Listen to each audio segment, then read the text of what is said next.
Hello বন্ধুরা, তোমরা সবাই কেমন আছো? আশা করছি সবাই ভালো আছো আর আমরাও অনেক ভালো আছি। তো বৃষ্টির দিনে আবারও বাড়িতে বানানো হলো পাস্তা। তো আমার নতুন একটা ভিডিওতে তোমাদের সবাইকে ওয়েলকাম জানাই। আর আজকে আমার এই পাস্তা রেসিপিটা আমি তোমাদের সাথে নিয়ে এলাম, শেয়ার করবো বলে। বৃষ্টি পড়ছিল তাই খেতে খুব ইচ্ছে করছিল। আর এটা বানাচ্ছিল কিন্তু ভাই, মানে আমার দেওর।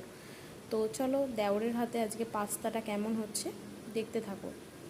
প্রথমে দেখো কড়াইতে তেল গরম করে তারপরে একটু আদা ঘষে দিয়েছিল, তারপরে দেওয়া হলো টমেটো কুচি আর লঙ্কা কুচি। তোমরা তোমাদের পরিমাণ মতো ঝালটা দিয়ে দেবে। তো এইভাবে বানালে কিন্তু খুব সুন্দর লাগে। আর ভাই কিন্তু পাস্তা চাউমিন এগুলো খুব ভালো বানায়। তো তোমরা ভিডিওটা দেখলেই বুঝতে পারবে যে কতটা সুন্দর করে বানাচ্ছে। আর এই পাস্তা মশলাটা যেটা দেখালাম তোমাদেরকে ভিডিওতে, এটা কিন্তু আমরা পাস্তা বানানোর সময় ব্যবহার করি। তো তোমরা চাইলে এই কোম্পানির পাস্তা মশলাটা ব্যবহার করতে পারো। তো চলো দেখতে থাকো পুরো ভিডিওটা। আর কেমন লাগছে পুরো ভিডিওটা আমাকে কিন্তু অবশ্যই জানাবে কমেন্টে।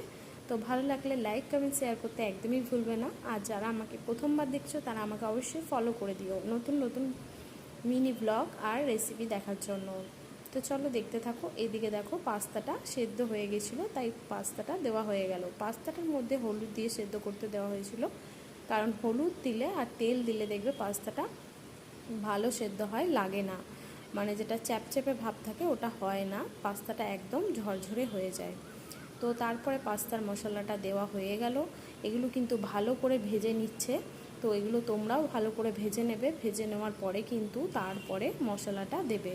দেখো কতটা সুন্দর করে ভাজার পরে তারপরে দিয়ে দিল চিলি সস আর কিষানের টমেটো সস। তো এই দুটো দেওয়ার পরেও কিন্তু অনেকক্ষণ ভালো করে ভেজে নিচ্ছিল। তো তোমরা এইভাবে কারা কারা বানাও বাড়িতে জানাবে। আর যদি তোমরা এইটা প্রথমবার দেখছো, এরকমভাবে একবার বানিয়ে খাবে, দেখবে কতটা সুন্দর লাগে। আমাদের কিন্তু অবশ্য সবার ভালো লেগেছে। তো চলো ফাইনাল ডিশটা তোমাদের সাথে শেয়ার করলাম। কেমন লাগছে বলো, ঝটপট বলো। আর আমরা কতটা মজা করে খেলাম সেটাও তোমাদের সাথে দেখাচ্ছি। তো চলো দেখতে থাকো আমরা সবাই মিলে কতটা সুন্দর করে খেলাম। আর কিন্তু হেভি হয়েছিল। তো চলো বাই বাই। আমার মুখ দেখেই বুঝতে পারছো।